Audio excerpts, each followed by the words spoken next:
વિસ્તારથી ગુજરાતમાં હાલ માવઠાની તીવ્રતા ઘટી છે, પરંતુ જગતના તાત પર ચિંતાના વાદળો છવાયા છે।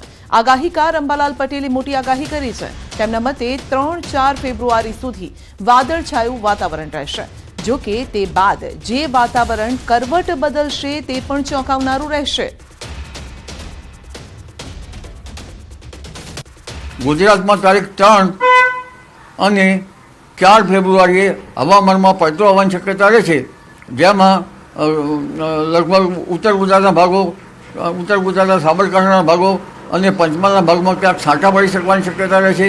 આ ઉપરાંત મધ્ય ગુજરાતના ભાગમાં પણ વાદળો આવવાની શક્યતા રહેશે। આમાં વાદળવાયુ આવવાના કારણે ઊભા કૃષિ પાકોમાં રોગ આપતા હોય છે। તેમજ અન્ય બાબતોમાં જોવા જઈએ તો લગભગ ફેબ્રુઆરીના અંતમાં પણ એક મધ્યમ કક્ષાનો પશ્ચિમ વિક્ષોભ આવવાની શક્યતા રહેતા ફેબ્રુઆરીના અંતમાં પુનઃ કોઈ ભાગમાં વાદળવાયુ કે છાંટા પડવાની શક્યતા રહેશે। માર્ચ એપ્રિલમાં પણ હવામાનમાં પલટો આવતા કેટલાક ભાગમાં કમોસમી વરસાદ થવાની શક્યતા રહેશે। સાથે જ અંબાલાલે ગરમી અંગે પણ કરી છે આગાહી। આ વખતે લગભગ ગરમી પણ પડવાની શક્યતા રહેશે અને ગરમીની શરૂઆત માર્ચ માસથી થવાની શક્યતા રહેશે। માર્ચ માસમાં મહત્તમ ઉષ્ણતામાન કેટલાક ભાગમાં 38 ડિગ્રી સેલ્સિયસ કે 39 ડિગ્રી સેલ્સિયસ જેવું થઈ જવાની શક્યતા રહેશે અને મે માસમાં મહત્તમ ઉષ્ણતામાન કોઈ ભાગમાં 44-45 ડિગ્રી સેલ્સિયસ જેવું થવાની શક્યતા રહેશે। જ્યારે રાજસ્થાનના ભાગમાં મહત્તમ ઉષ્ણતામાન 49 ડિગ્રી સેલ્સિયસ જેવું પણ થવાની શક્યતા રહેશે। આગામી ચોમાસું જો લો પ્રેશરો સાનુકૂળ એક પછી એક બનશે તો જ સારો વરસાદ આવી શકવાની શક્યતા રહેશે। બાકી વેપાર વાયુનું જોર, તેજ પવનનું જોર અને આફ્રિકાથી ચીન સુધીનું હવામાન જે છે એ પેટર્નમાં કંઈક ફેરફાર થવાની શક્યતા રહેશે।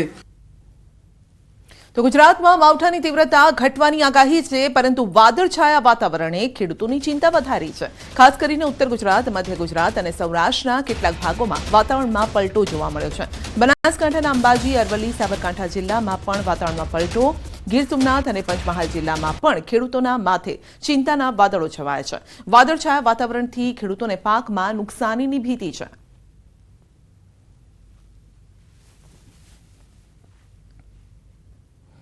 અમરેલી લેટરકાંડ મુદ્દે સૌથી મોટા સમાચાર છે। દિલીપ સંઘાણીએ સીએમને લખ્યો છે પત્ર, નિવૃત્ત જજની અધ્યક્ષતામાં તપાસની માંગ કરી છે। લેટરકાંડની તપાસ નિવૃત્ત જજની અધ્યક્ષતામાં કરાવો, કેસ સાથે જોડાયેલા લોકોના નાર્કો ટેસ્ટ કરાવવા માંગ કરી છે। કોઈ સામાન્ય વ્યક્તિના ઇશારે પોલીસ આ કૃત્ય ન કરે, કહેવાતા સાચા કે ખોટા પત્ર સાથે મારે લેવા દેવા નથી। ફરિયાદી અને અન્ય 2 થી 4 લોકોના નાર્કો ટેસ્ટ થવા જોઈએ। હું પોતે પણ નાર્કો ટેસ્ટ કરાવવા માટે તૈયાર છું।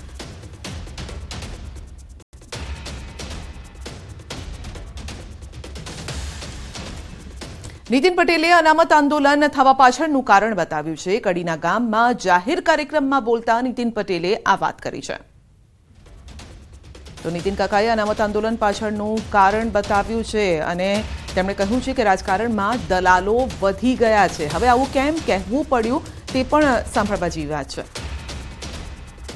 હવે બધાને એડમિશન લેવો હોય ત્યારે ના મળે એટલે જેને બહુ જ ટકા આવ્યા હોય એ વિદ્યાર્થીને અસંતોષ થાય, એના મા બાપને અસંતોષ થાય, એના કારણે આ આંદોલન થયું। એનું મોડું થાય મોદી સાહેબે કર્યો અને મેડિકલ સીટો દર વર્ષે 10,000 વધશે, ઓછી નહીં।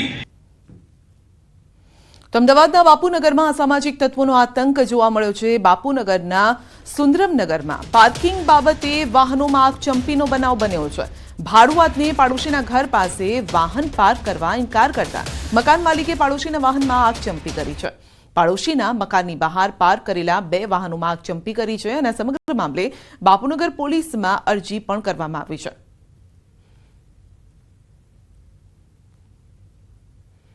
તો આગચંપીની આ ઘટનાઓ છે, નજીવી બાબતે આગચંપી કરવામાં આવી છે। આ પહેલા પણ બાપુનગરમાં અનેક આ પ્રકારની ઘટનાઓ સામે આવી છે। રસ્તા પર અસામાજિક તત્વો રોફ જમાવતા હોય, તલવાર લઈને ફરતા હોય, લોકોને ડરાવતા હોય તે પ્રકારની ઘટના છે। અહીં આગચંપી કરવામાં આવી છે વાહનમાં। તો મકાન માલિકે પાડોશીના વાહનમાં આગચંપી કરી છે। સામાન્ય બાબત હતી, પાર્કિંગ કરવા જેવી, વાહન પાર્ક કરવા જેવી બાબતે પાડોશી વચ્ચે આ ઝઘડો થયો હોઈ શકે છે અને ત્યારબાદ એટલો ઉગ્ર બન્યો આ ઝઘડો કે વાહનને આગ લગાવી દેવામાં આવી છે. તો પાર્કિંગ બાબતે આખી આ બબાલ થઈ હતી અને ત્યારબાદ ટુ વ્હીલરમાં બાઇકમાં આગ લગાવવામાં આવી. દ્વારકાના ભાણવડમાં જૂથ અથડામણ, અંગત અદાવતમાં વકીલ અને તેના પિતા પર હુમલો થયો છે. 10 જેટલા લોકોએ તલવાર ધોકાથી હુમલો કર્યો છે. હુમલાની ઘટનામાં પિતા પુત્ર ગંભીર રીતે ઘાયલ થયા છે. બંને ઇજાગ્રસ્ત સારવાર અર્થે ખસેડવામાં આવ્યા છે. બનાવ મામલે ભાણવડ પોલીસે તપાસ હાથ ધરી છે. પોરબંદરમાં વધુ એકની હત્યાથી ચકચાર મચી છે. બરખલા ગામના શખ્સની હત્યા. મીરામણ ખૂંટી ઉર્ફે મીરામણ લંગીની હત્યા થઈ છે. મીરામણ લંગી પર નોંધાયેલા છે અનેક ગુનાઓ. હત્યા કોણે અને કયા કારણસર કરી તેને લઈને પોલીસ હવે તપાસ કરી રહી છે. મૃતદેહને પોસ્ટમોર્ટમ માટે ભાવસિંહજી હોસ્પિટલ ખાતે લાવવામાં આવ્યો.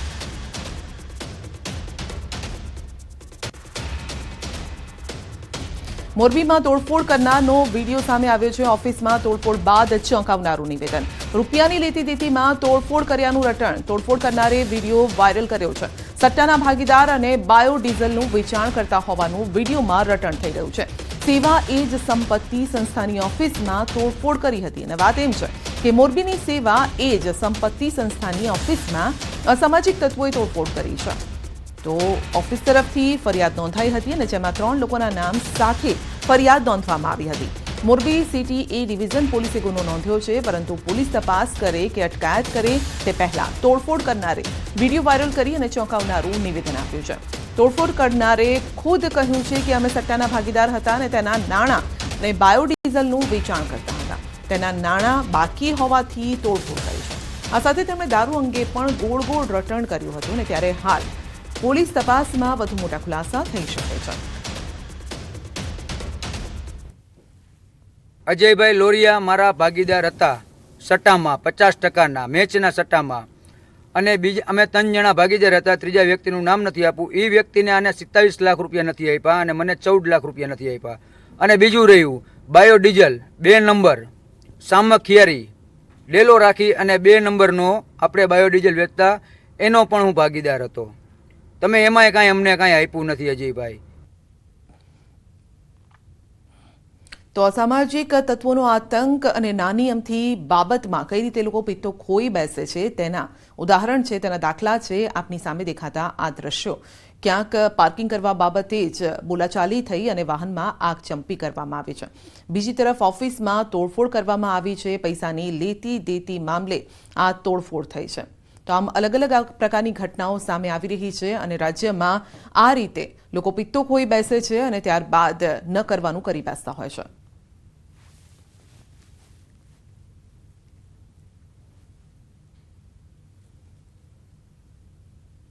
સુરેન્દ્રનગરમાં વધુ એક હની ટ્રેપની ફરિયાદ થઈ છે. જિલ્લા પંચાયતના પૂર્વ સદસ્યએ નોંધાવી છે ફરિયાદ. હની ટ્રેપમાં ફસાવી 10 લાખની ખંડણી માંગી છે અને 2 યુવતી સહિત 5 શખ્સ સામે ફરિયાદ થઈ છે. પાટડી પોલીસે ફરિયાદ નોંધીને વધુ તપાસ હાથ ધરી છે.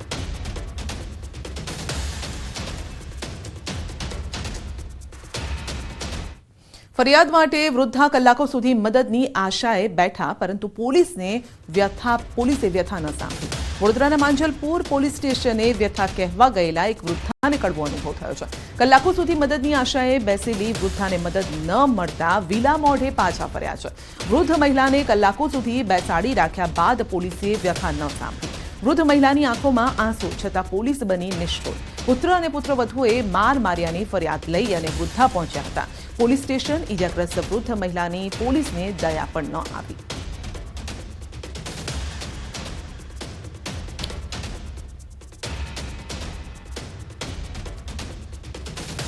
ઘાયલ વૃદ્ધાની કોઈએ ફરિયાદ ન સાંભળી. સવાલ એ છે હવે આ વૃદ્ધા જાય તો જાય ક્યાં? કારણ કે પોલીસ રક્ષક છે અને પોલીસને જ લોકો સર્વોપરી માનતા હોય છે કે કંઈક મુશ્કેલી થાય તો તેઓ પોલીસ સ્ટેશને જઈને પોતાની વ્યથા રજૂ કરી શકે છે અને તેના પર એક્શન લેવાઈ શકે છે. આ અંગે વધુ અપડેટ મેળવીશું સંવાદદાતા હાર્દિક પાસેથી. જી હાર્દિક, વૃદ્ધાનો આખો મામલો શું છે? બિલકુલ, જો સંધ્યા સમગ્ર મામલે વાત કરીએ તો હમણાં થોડી વાર પહેલા જ અમે વૃદ્ધા જે છે તેની મુલાકાત લીધી ખરેખર વૃદ્ધાની ખૂબ જ દયનીય સ્થિતિ છે. વૃદ્ધાએ પોતાની આપવીતી વર્ણવતા કહ્યું છે કે તેમનો જે પુત્ર છે અને પુત્રવધુ છે તેમના દ્વારા આજે તેમનું જે મકાન છે તે પચાવી પાડવા માટે અસહ્ય ત્રાસ જે છે તે આપવામાં આવી રહ્યો છે. અને સંજય, બીજી સૌથી મોટી વાત એ છે કે અમે જ્યારે એ વૃદ્ધાને એવું પૂછ્યું કે તમે શું ઈચ્છો છો, તમારા પુત્ર અને પુત્રવધુ સાથે શું થવું જોઈએ, તેમને જેલમાં મોકલવા જોઈએ કે નહીં, કારણ કે તેઓ અસહ્ય ત્રાસ આપી રહ્યા છે. ત્યારે એક માં જે છે એ માં એમ કહી રહી છે કે મારે મારા પુત્રને કોઈ પણ જાતની સજા નથી કરવી, પરંતુ એમનો જે ત્રાસ છે તેનાથી મને મુક્તિ અપાવો. અને આ વ્યથા જ્યારે આપણે વૃદ્ધાની સાંભળતા હોય ત્યારે પોલીસની તો પહેલી ફરજ છે કે પોલીસ જે છે તે વૃદ્ધાની વ્યથા સાંભળે. ત્યારે આ સમાચારોમાં અહેવાલ પ્રસિદ્ધ થયા ત્યારબાદ પોલીસ દોડતી થઈ અને પોલીસ દ્વારા વૃદ્ધા જે છે તેનું નિવેદન લેવામાં આવ્યું છે, પરંતુ જે પુત્ર અને પુત્રવધુ છે તેઓ ઘર છોડીને ફરાર થઈ ગયા છે. ત્યારે હવે તેમની સામે પોલીસ દ્વારા કયા પ્રકારની કાર્યવાહી કરવામાં આવે છે તે જોવું રહ્યું. સંજય જી, વૃદ્ધાનો કોણ આ રીતે એમને હેરાન પરેશાન કરી રહ્યું છે અને કેમ પોલીસ આ મામલે કોઈ એક્શન નથી લઈ રહી, સવાલ એ છે. બિલકુલ, જો વૃદ્ધાની વાત કરીએ તો અંદાજિત લગભગ 80 વર્ષની આસપાસ તેમની ઉંમર છે. અને ગઈકાલે વૃદ્ધા જે છે તે આ રીતનો મારનો ભોગ બન્યા હતા, ત્રાસનો ભોગ બન્યા હતા. ત્યારે મદદ માટે પોતાના ઘરેથી લગભગ 1.5-2 કિલોમીટર દૂર ચાલીને પોલીસ સ્ટેશન ગયા હતા. ગઈકાલે લગભગ 4 થી 5 કલાક વૃદ્ધા જે છે તે પોલીસ સ્ટેશનના દાદરા પર બેસી રહ્યા હતા, પરંતુ પોલીસે વ્યથા નથી સાંભળી. અત્યારે અમે જ્યારે વૃદ્ધા સાથે વાત કરી ત્યારે વૃદ્ધા એવું કહી રહ્યા છે કે તેમનું જે મકાન છે તે મકાનને પચાવી પાડવા માટે પુત્ર અને પુત્રવધુ જે છે તે ત્રાસ આપી રહ્યા છે. વૃદ્ધા બીજું એમ પણ કહી રહ્યા છે કે પુત્રના જે બાળકો છે તેમના દ્વારા પણ જે વૃદ્ધા છે તેને અસહ્ય માર મારવામાં આવે છે.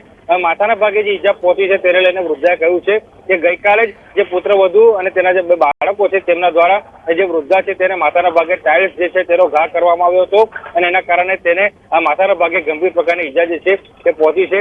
તેમના ઘરની અમે મુલાકાત લીધી કે જે શૌચાલયનો દરવાજો છે તે પણ તોડી નાખવામાં આવ્યો છે, જેથી વૃદ્ધાને જે છે તે મુશ્કેલી ઊભી થાય. એટલે પુત્રવધુ અને તેમના જે બાળકો છે તેમનો અસહ્ય ત્રાસ છે. ત્યારે હવે પોલીસે આ જે વૃદ્ધા જે છે તેમની મદદ કરવી જે છે તે ખૂબ જ અનિવાર્ય બન્યું છે.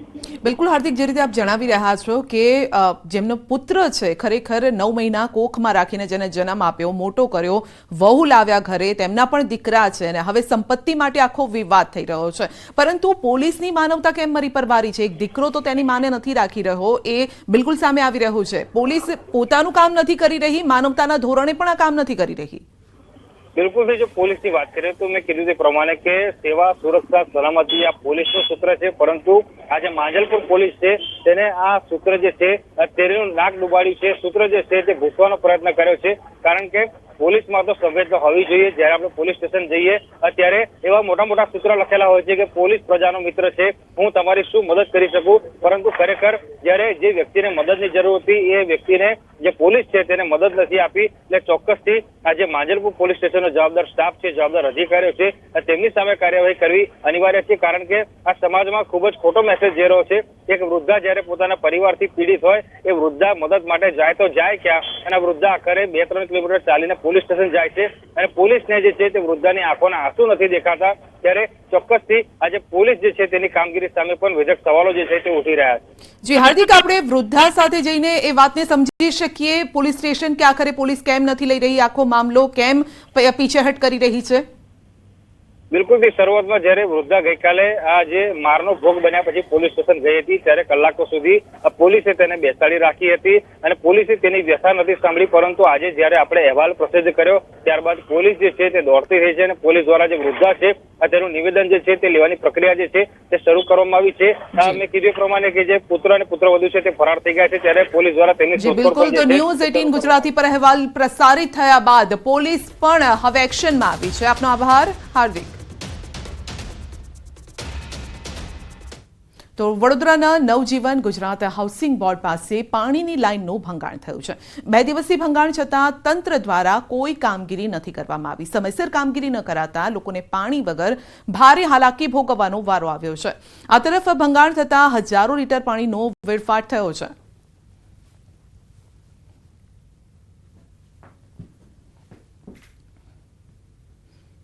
અને હવે વાત કરીશું બેફામ રફતારની.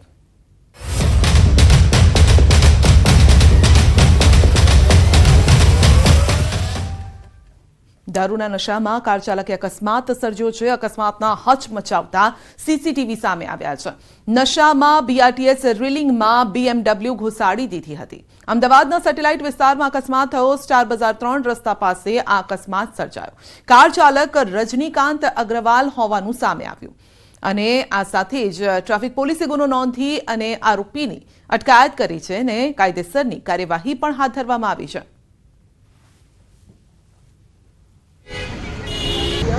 टायर फाटी गई तो इतने तो बाहर होता है तो टायर फट गया कैसे जाएंगे नहीं ना गाड़ी कैसे चलाओगे टायर फटा हुआ कैसे जाएंगे मैं गाड़ी चलेगी बाहर आ जाओ तब तक कोई कुछ नहीं टायर पूरा फट करेगा चुका है गाड़ी हिलेगी नहीं यहाँ से आपको कोई कुछ नहीं करेगा कोई दिक्कत नहीं है तब तक बाहर आके बाहर आराम से बैठो और बुला लो किसी को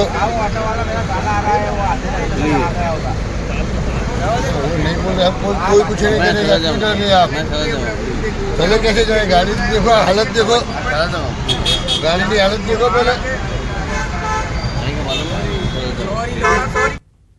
તો અગાઉ અમદાવાદના આંબલી બોપલ રોડ પર 25 નવેમ્બર 2024 સવારે રિપલ પંચાલ નામના યુવકે નશામાં ધોધ થઈ બેફામ રીતે પોતાની ઓડી કાર ચલાવી 4-5 વાહનને અડફેટે લીધા હતા અને આ ઓડી કારના ચાલકે પીકર્સમાં બેફામ ડ્રાઇવિંગ કરી અકસ્માત કર્યો હતો. અન્ય લોકોમાં ડરનો માહોલ છવાયો હતો. તો અકસ્માત કર્યા બાદ ઓડી કાર રેલિંગ સાથે અથડાઈ હતી અને અટકી ગઈ હતી. પ્રત્યક્ષદર્શીઓએ કહ્યું હતું કે કારનો ચાલક નશાની હાલતમાં હતો અને અકસ્માત સર્જ્યા બાદ કારની અંદર બેસીને જ સિગારેટ પી રહ્યો હતો. આરોપી રિપલ પંચાલે કરેલા અકસ્માતના કારણે સરકારી સંપત્તિને પણ નુકસાન થયું હતું. તો સવાલ એ છે કે આ રીતે નશેડીઓ નશો કરી અને કાર હંકારી રહ્યા છે, અન્ય લોકોના જીવ જે છે તે જોખમમાં મૂકી રહ્યા છે, ત્યારે આ મામલે એક્શન લેવાવું જોઈએ. કારણ કે ઘટના બને છે ત્યારબાદ તો એક્શન લેવાય છે, પરંતુ એ પહેલા આવા જે ડ્રિંક એન્ડ ડ્રાઈવના કેસ થઈ રહ્યા છે તે મામલે કોઈ ઠોસ એક્શન થવું જોઈએ તેવું લોકોનું પણ કહેવું છે. તો ડાંગના સાપુતારામાં અકસ્માતનો મૃત્યુઆંક 6 થયો છે. વધુ એકનું સારવાર દરમિયાન મોત થયું છે. મૃત્યુઆંક 6 થયો છે. 50 વર્ષીય શાંતિબેન લોઢા નામની મહિલાનું સારવાર દરમિયાન મોત નીપજ્યું છે. ડાંગની હોસ્પિટલમાંથી વધુ સારવાર માટે સુરત લાવવામાં આવી રહ્યા હતા ઘાયલ મહિલાને. 108માં સુરત સિવિલ હોસ્પિટલ લાવે તે પહેલા જ રસ્તામાં મોત થયું છે. 24 પ્રવાસીને ગંભીર ઈજા થઈ હતી અને 21 મુસાફરને સામાન્ય ઈજા. 25 જેટલા ઘાયલ મુસાફરોને સારવાર માટે સુરત સિવિલ હોસ્પિટલ ખસેડવામાં આવ્યા. ગઈકાલે મધ્યપ્રદેશથી સુરત આવતી ખાનગી લક્ઝરી બસ પલટી ખાઈ ગઈ હતી અને અકસ્માત સર્જાયો હતો.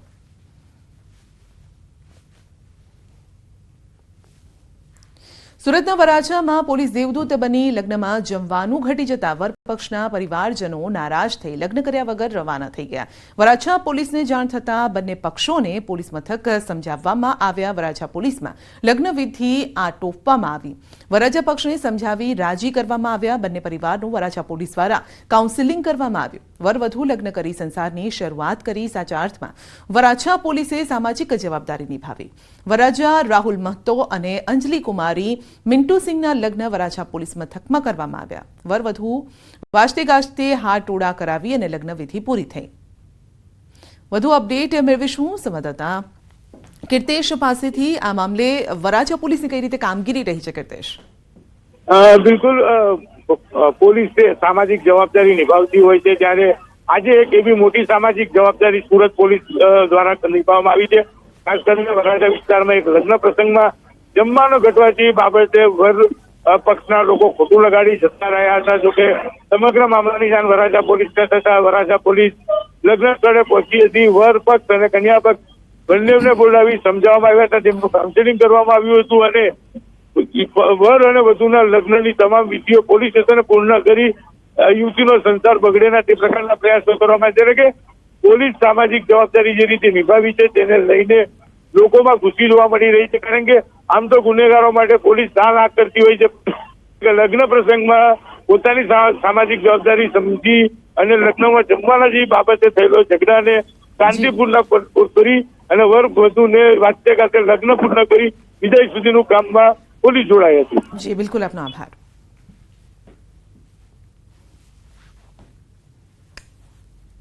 બુલેટિનમાં આગળ વધીશું નાનકડા બ્રેક બાદ.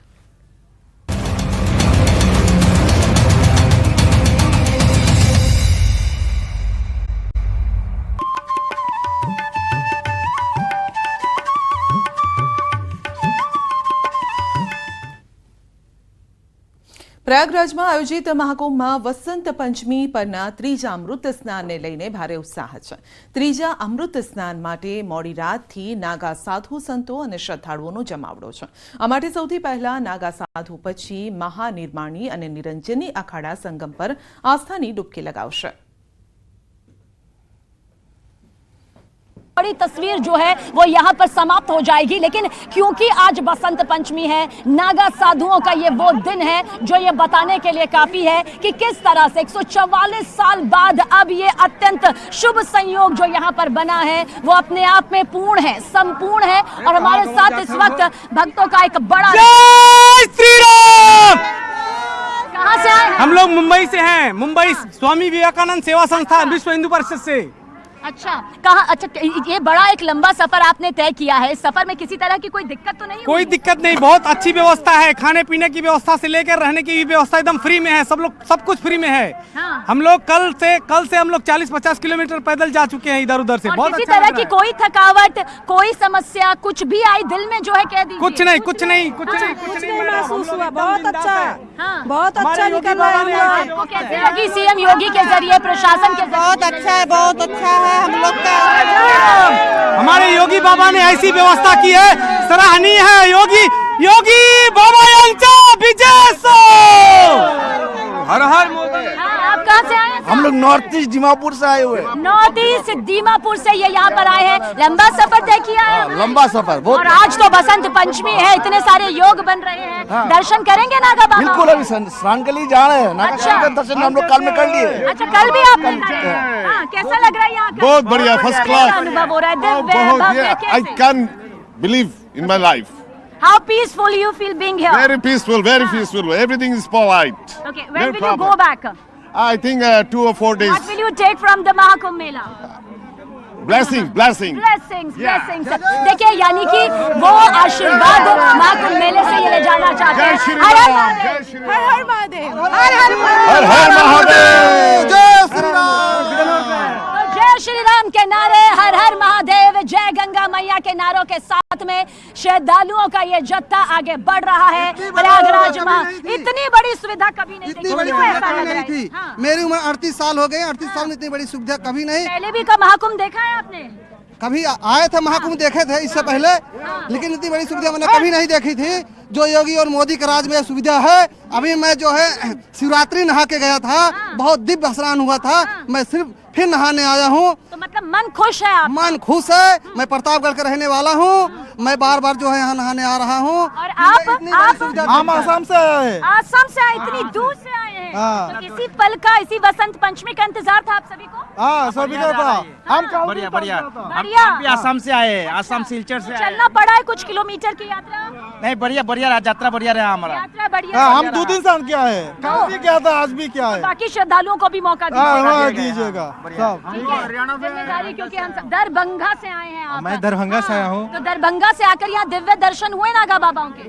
हाँ, अभी तो जा रहा हूँ करने के लिए। और बहुत ये श्रद्धालु है, उत्साहित है, मन में खुशी है, मन में आस्था है। कई शुभ संयोग, सिद्ध योग, शिव योग, साध्य योग, रवि योग यहाँ पर बना है। और रवि सिंह भी हमारे साथ, हमारे सहयोगी मौजूद है। रवि, आज रवि योग भी है और आप अखाड़ों के बेहद करीब, नागा बाबाओं के सबसे करीब इस वक्त न्यूज़ 18 इंडिया है। देखिए, आज बसंत पंचमी है। आज ही के दिन मान्यता ये है कि भगवान ब्रह्मा ने माँ सरस्वती का निर्माण किया था और माँ सरस्वती ने आज वीणा बजाई थी और उस वीणा में बेजान सृष्टि में जान डाली थी। जो हम कह रहे हैं, जो हम बोल रहे हैं, जो आप सुन रहे हैं, कहा जाता है ये साक्षात माँ सरस्वती का वरदान है। और सृष्टि की रचना के बाद जिस स्वर की जरूरत थी, जिस ध्वनि की जरूरत थी, वो माँ सरस्वती ने यहाँ पर डाली। विद्या की देवी, ज्ञान की देवी, संगीत की देवी की पूजा अर्चना आज पूरा देश कर रहा है। इसलिए जब विदेशी मेहमान यहाँ आते हैं तो वो सिर्फ महाकुंभ को देखते नहीं है, इन पौराणिक कथाओं को जीते हैं जिन्हें हम और आप कभी कभी भूल जाते हैं। लेकिन सच ये है कि यही पौराणिक कथाएं धर्म से जुड़ी हैं, कर्म से जुड़ी हैं, आध्यात्म से जुड़ी हैं, विज्ञान से जुड़ी है। और देखिए, मेरे पीछे की तस्वीर इस वक्त प्रयागराज महाकुंभ, ये वो प्रयागराज महाकुंभ है जो आज पूरी तरह से भक्ति से लबरेज है। 13 जनवरी से शुरू हुआ, यानी सबसे पहले पौष पूर्णिमा का स्नान, फिर मकर संक्रांति का अमृत स्नान, फिर मौनी अमावस्या, सबसे बड़ी अमावस्या जो 12 अमावस्याओं में से मानी जाती है। अमावस्या आई, उसके बाद आज बसंत पंचमी और फिर 12 फरवरी को माघ पूर्णिमा और 26 फरवरी को महाशिवरात्रि का महापर्व यहां पर तय किया जाएगा। ये सभी श्रद्धा બુલેટિનમાં અત્યારે બસ આટલું જ. રજા આપશો. નમસ્કાર.